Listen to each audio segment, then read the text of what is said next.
MP Morrice has been here patiently for 2 hours. Is it the will of the committee members to allow him 3 minutes to ask a question? Thank you very much, everyone. MP Morrice, please do proceed. You have 3 minutes. Thank you, Chair, and thank you, colleagues.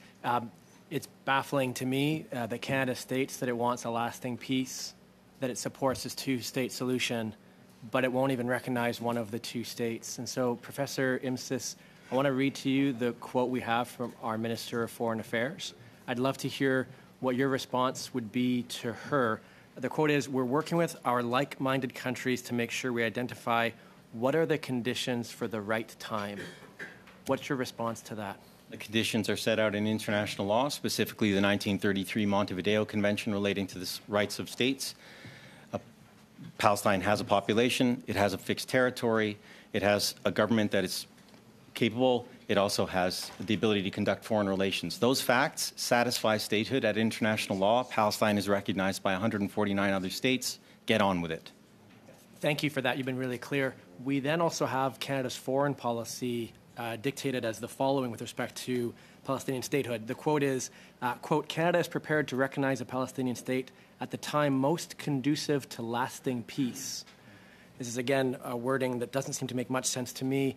What is your sense? What is the time most conducive to lasting peace? Well, it is yesterday, because we know from the facts before us, as established in the United Nations record, including the ICJ record, that the occupying power is acting in bad faith and illegally. It is said openly, clearly, its legislature has said very clearly, there will be no Palestinian state. So if you're waiting for them to change their minds, not going to happen. That's why third states need to recognize the state of Palestine as a holding operation to make sure the occupying power ceases and desists. It's a preservation move. Thank you, Professor. If I get one last question, you've also said at this committee that recognizing Palestinian statehood, your quote is, it's the least that Canada can do. You've spoken quite a bit about what's necessary with respect to the occupied Palestinian territories. Can you share more? If we talk about Palestinian statehood and we talk about a lasting peace, what are the implications if we want a lasting peace as it relates to the occupied Palestinian territories? Well, the implications are that Canada needs to treat these parties fairly and equally and equitably as per international law.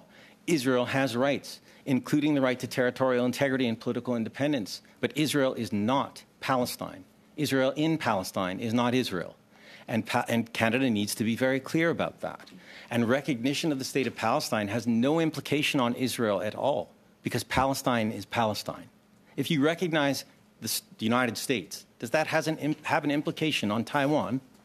No, because Taiwan is not the United States. It's self-evident. This stuff is so clear, and international law backs it.